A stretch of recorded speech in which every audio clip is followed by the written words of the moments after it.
नीति क्लास। हम सभी अपने जीवन में सुख और गुणों की वृद्धि के लिए नीति के विषयों का श्रवण कर रहे हैं। नीतिकार हमें सिखाते हैं कि हमें स्वमुखी वृत्ति रखना चाहिए, ना कि परमुखी।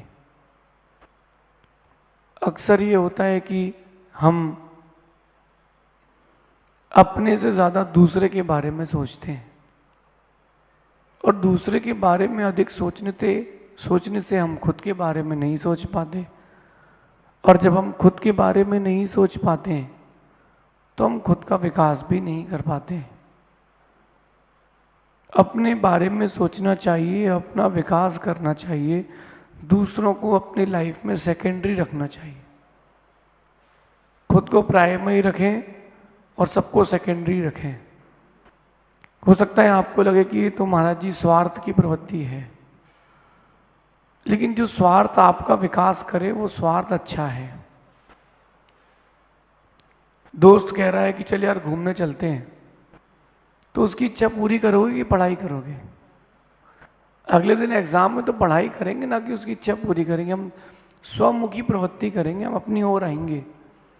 आज की नीति कह रही है कि आपको अगर अपनी लाइफ में ऊंचाइयां चाहिए, अपना विकास चाहिए, तो आपको अपने बारे में सोचना चाहिए। दूसरों के बारे में तब सोचें जब वक्त बचे, जब अपन बैठे हों, कहीं जा रहे हों, किसी के यहाँ किसी ने आपको आमंत्रित किया शादी वगैरह में या घर पे भोजन में, तो बैठ कर के उसके घर की चिंता करने की अपेक्षा अपना चिंतन करना चाहिए। जिनकी शादियां हो गई, या वो दादी बूढ़ी दादी आती है मंदिर आकर के वो देखती कि हमारे पोते के लिए लड़की अच्छी है, हमारी पोती के लिए लड़का अच्छा है, हमारी नाती के लिए लड़की अच्छी है। हम अपने आप को किस दिशा में ले जाकर के छोड़ रहे हैं? और वो बुढ़ापे के पड़ाव में रहे जीव, उसको युवा अवस्था से ही इस रास्ते पर जाना चाहिए। आज की नीति ये कह रही है कि अपने बारे में सोचने से आपका विकास होगा, ना कि दूसरों के बारे में सोचने से। अपने बारे में जितना अधिक सोच सकते हैं सोचना प्रारंभ करें। मैं कैसे सो कर के उठता हूँ, कितने बजे सो कर के उठता हूँ, मुझे क्या खाना चाहिए, क्या नहीं खाना चाहिए, मुझे क्या करना चाहिए, क्या नहीं करना चाहिए, मुझे कहाँ जाना चाहिए, कहाँ नहीं जाना चाहिए, और भी बहुत सारी चीज़ें हैं। लेकिन उनको छोड़ करके आप दूसरों के बारे में सोचते हो कि कितने बजे सो के उठता है, इसने अपने घर में कौन सा रंग करवा लिया। तो दूसरों के बारे में सोचते हो तो विकास दूसरों का होता है, आपका तो ह्रास होता है। पहले अपन अपने बारे में सोचें। भगवान महावीर स्वामी ने भी पहले अपने बारे में सोचा, तब वो भगवान महावीर बन गए। राम ने पहले अपने बारे में सोचा, तो राम से श्री राम बन गए। अब अपने बारे में नहीं सोचते, आप दूसरों के बारे में अधिक सोचते हो, और दूसरों के बारे में अधिक सोचने के कारण आप खुद से बातें नहीं कर पाते, जबकि खुद से बातें करना ज़्यादा ज़रूरी है। खुद के बारे में सोचना ज़्यादा ज़रूरी, क्योंकि हमें अपना स्वयं का विकास स्वयं करना है, दूसरे से नहीं होगा, दूसरे से कुछ नहीं होगा।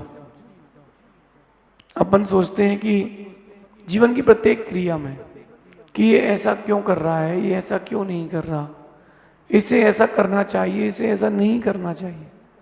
एक बार देखो तो कि आप अपने बारे में क्या सोचते हो। कभी आपने सोचा कि मुझे ये नहीं करना चाहिए, ये करना चाहिए? बस अपन दूसरे को पॉइंट आउट करने में अपनी पूरी लाइफ को वेस्ट कर देते हैं कि तुझे ऐसा नहीं करना चाहिए, तुझे वैसा नहीं करना चाहिए।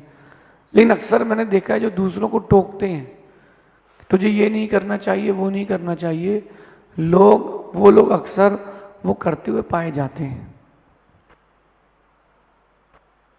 जो बोले ना दूसरे के बच्चों को कि बेटा ऐसे कपड़े मत पहनो, वैसे कपड़े मत पहनो, ऐसा मत करो, थोड़े दिन रुको, उसके बच्चे वैसा करते मिल जाएंगे। कुल मिला के इन शॉर्ट बात ही आई कि हमें अपना लोटा छानना है। आपका लोटा कैसे छने, आपके लोटे में छना पानी कैसे आए, उस पर ध्यान दो। दूसरे के लोटे पर ध्यान दो कि तुम्हारा पानी नहीं छन जाएगा, तुम्हारा लोटा खाली रह जाए। इसलिए आज की नीति, दूसरे के बारे में सोचने की अपेक्षा सबसे पहले अपने बारे में सोचें। मैं जो कर रहा हूं वो सही है कि नहीं, और मुझे और क्या क्या करना चाहिए, मुझे क्या क्या नहीं करना चाहिए, मुझे क्या खाना चाहिए क्या नहीं खाना चाहिए। एक डाइटिशियन मिला मुझे, और यूएस से वो आए थे, बोले कि मैं यूएस में डाइटिशियन हूं। मैंने कहा बहुत अच्छी बात है, लेकिन मैंने कहा कि आपकी तोंद क्यों निकली है? आप डाइटिशियन हो तो आपकी बॉडी फिट होना चाहिए, आपका पेट क्यों निकला है? वो उत्तर नहीं दे पाया, क्योंकि वो सलाह दे रहा है, दूसरों का सलाह दे रहा है, दूसरों के बारे में एडवाइजिंग कर रहा है। दूसरों के बारे में कह रहे हो, एक बार खुद के बारे में भी तो सोचो। कई लोग क्या करते हैं कि वो दूसरों को समझाते समझाते पूरी जिंदगी निकाल लेते हैं, और खुद को एक लाइन नहीं समझा पाते। जब खुद को नहीं समझा पा रहे हो तो दूसरों को समझाना तो वेस्ट है ही। अपनी ओर आए। अपन साधु क्यों बने हैं? साधु इसलिए बने हैं कि हम अपनी ओर आए। हम साधु इसलिए बने हैं कि हम दूसरों को छोड़ करके खुद की ओर देखें, खुद के सुधार में जिंदगी लगाएं। पहले अपना सुधार करें, फिर दूसरे का उद्धार करें। महावीर स्वामी ने क्या किया?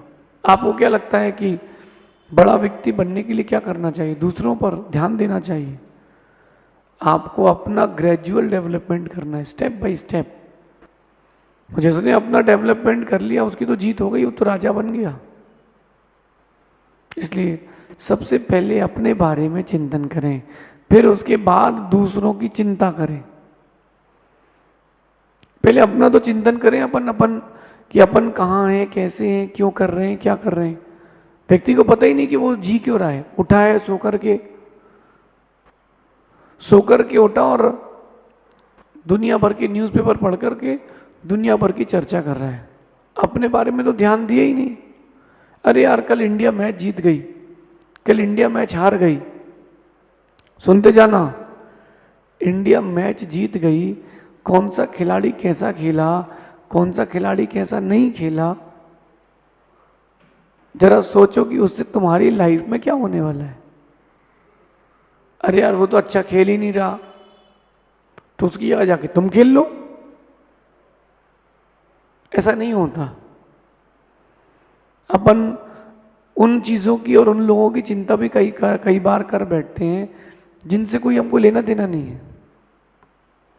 तो पहले अपना चिंतन करें, अपने आप को शुचि करें, पवित्र करें, फिर अपन दूसरे की ओर आए तो ज़्यादा बेस्ट रहेगा। आपकी ज़िंदगी को ऊंचाइयां देने के लिए तरीका सबसे सुंदर है। कहीं ऐसा ना हो जाए कि आप दूसरों के सुधार में जीते जीते खुद का बिगाड़ कर लें। उत्तमा स्यात् चिंता स्यान। सबसे श्रेष्ठ है अपना चिंतन करना। सबसे श्रेष्ठ है क्या करना? सबसे श्रेष्ठ है अपना चिंतन करना। पर चिंता धमा धमा, और पर की जो चिंता करता है वो अधम में अधम है। दो दोस्त बैठे हैं एग्जामिनेशन हॉल में, ध्यान से देखना। एक का रोल नंबर 25 नंबर है और एक का 40। दोनों के बीच में एक रो और आ चुकी है। अब वो ये सोच रहा है कि उसको बन रहा कि नहीं, उसको बन रहा कि नहीं, लेकिन वो नहीं सोच रहा उसको बन रहा कि नहीं। 40 नंबर के जो टेबल पर बैठा वो सोच ही नहीं रहा दूसरे के बारे में। वो सोच रहा है कि जितना बन जाए सो कर ले, पास तो हो जाए, पास तो हो जाए। लेकिन जो दूसरा है वो यही सोच रहा है मेरे दोस्त का हुआ कि नहीं, मेरे दोस्त का बना कि नहीं। दोस्त के बारे में सोचते सोचते तुमने अपना सब कुछ खो दिया। पहले तुमको अपना पेपर करना चाहिए, अब जो टाइम बचे उसमें उसकी मदद करना चाहिए। परोपकार करने का मना नहीं है, परोपकार तो करना ही चाहिए, लेकिन अपना ध्यान रखते हुए। ये माताएं गलती करती हैं, घर में भोजन बनाती हैं, रिश्तेदार आते सबको खिलाती हैं, गुरुजन आ गए तो उनकी भी आहार कराती हैं, लेकिन आखिरी में क्या खाती हैं? वो जो एक रोटी पराठा कुछ बच गया, थोड़ी सी कड़ी थोड़ी सी दाल चबा चबा के खा लिया, चलो ठीक कोई बात नहीं, गलती है, अपने लिए अलग से रखो। ये स्वार्थ का जीवन नहीं है, ये नीति का जीवन है। ये नीति का जीवन में आपको जैन दर्शन से महाभारत की कथा सुनाता हूं। जब युद्ध हो गया, सब युद्ध हो गया, जिनको जीतना था वो जीत गए, जिनको हारना था वो हार गए, और जो जीते ऐसे पांचों पांडवों को विरक्ति आ गई, वैराग हो गया, तो वो कृष्ण से आज्ञा लेकर के युधिष्ठिर, भीम, अर्जुन, नकुल, सहदेव, कृष्ण से आज्ञा लेकर के वो जहाँ भगवान नेमिनाथ विराजमान थे उनके परोक्ष में ही प्रतिज्ञा लेकर के केस लॉन्च करके दीक्षा ले लेते हैं। पांचों भाई खड़े हैं, तपस्या कर रहे हैं, युधिष्ठिर, भीम, अर्जुन, नकुल, और पांचों ही तपस्या कर रहे हैं, और दुर्योधन के वंश का एक जीव आता है और उनको गरम गरम खौलते हुए लोहे के आभूषण पहना देता है, ऐसे आभूषण की जिसको छुओ तो अंगुली गल जाए। शरीर में वैसे आभूषण पहना दिए। युधिष्ठिर, भीम और अर्जुन तो ध्यान में लीन थे, तीनों ध्यान कर रहे थे, चिंतन में थे, लेकिन जो नकुल, सहदेव थे वो ये सोच रहे थे कि हम तो सहन कर रहे हैं, हमारे बड़े मुनिराज कैसे सहन कर रहे हैं, कहीं उनको पीड़ा तो नहीं हो रही। वो जो चिंतन अपने बारे में कर रहे थे वो तो मोक्ष चले गए, और जो दूसरे मुनियों का चिंतन कर रहे थे, चिंता कर रहे थे, वो संसार में रह गए, सर्वार सिद्धि में अटक गए। अब वापस आएंगे फिर मोक्ष जाएंगे। आप क्या करते हो? सुबह से उठ के शाम तक के अड़ोसी पड़ोसी परिवार के लोगों की चिंता में लगे रहते हो, अपने बारे में सोचते नहीं हो। अच्छा आप लोग एक बार मुझे बताओ, जो 25 साल के हो गए, 30, 40, 50, 70, आपने अपने बारे में कब सोचा? कभी सोचा? जब एक कन्या घर पे रहती है तो वो पिता के बारे में सोचती है, माँ के बारे में सोचती है, भाई के बारे में सोचती है। इसके बाद शादी हो गई तो पति के बारे में, ससुराल के बारे में, बच्चे हो गए तो उनके बारे में, और उनके बच्चे हो गए तो नाती पोतों के बारे में। आपने अपने बारे में कब सोचा है? और जब तक अपने बारे में नहीं सोचोगे चीजें आपके पास रहेंगी नहीं। ये इंडिया है, यहाँ एक ट्रेंड चलता है, वो चला आ रहा है रूढ़ी से। कैसा? पिता ने एक मकान बनाया और नगर के बाहर एक खेत ले लिया, कुछ पैसे एफडी में रख दिए, मरते वक्त वो सब कुछ बेटे को दे गया। उसके बेटे ने 1 के 2 मकान किए, 4 एकड़ की 6 एकड़ जमीन करी, और वो जो कुछ कैश था उसको और इंक्रीज करके वो अपने बेटे को देके चला गया। ऐसा चलता है 5-6 पीढ़ी तक, बढ़ता है बढ़ता है बढ़ता है। अब जिसको सुविधाएं मिल जाती है वो ऐश करता है, और उसकी पीढ़ी को वापस फिर से जीरो चालू करना पड़ता है।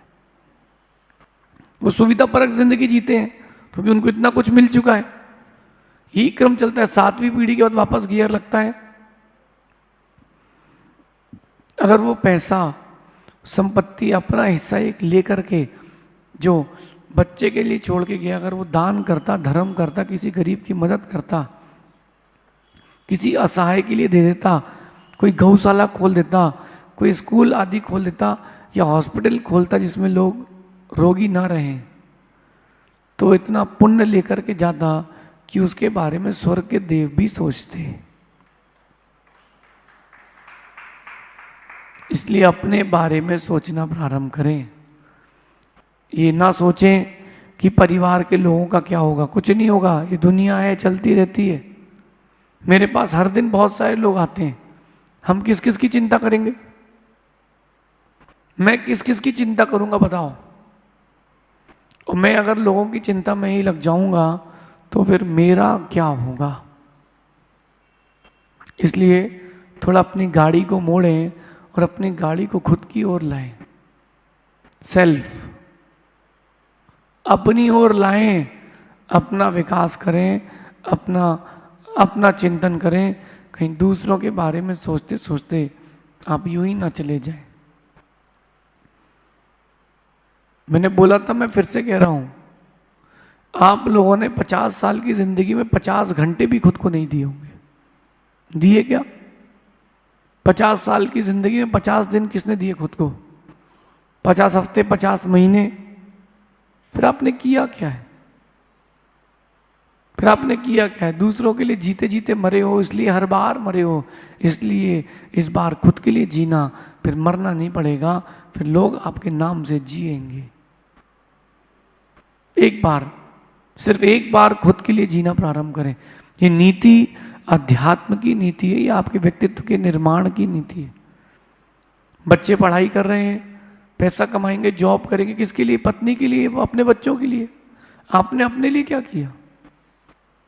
आपने अपने लिए क्या किया? अपने लिए भी जीना प्रारंभ करें।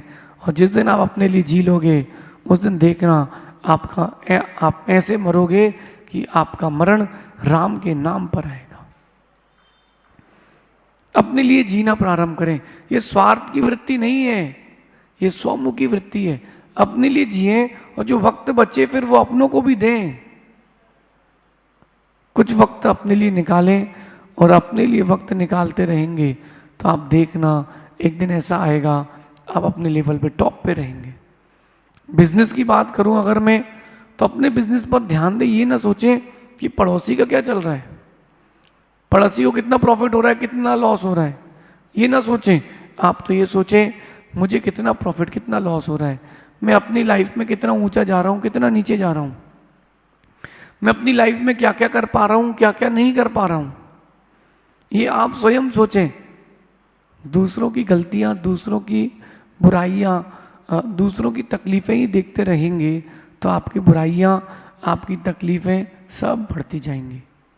ये आज की नीति अपनी ओर आने की है, क्योंकि जो अपनी ओर आता है वहीं ऊंचा हो पाता है। जो भगवान बने हैं वो अपनी ओर आकर के बने हैं, बाहर जाकर के नहीं बने। आप सभी इस नीति को अपने जीवन में उतारना।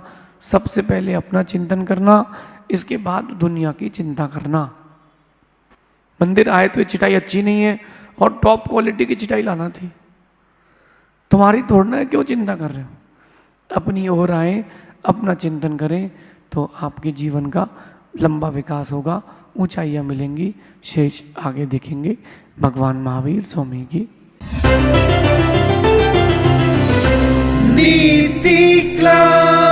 नीति क्लास।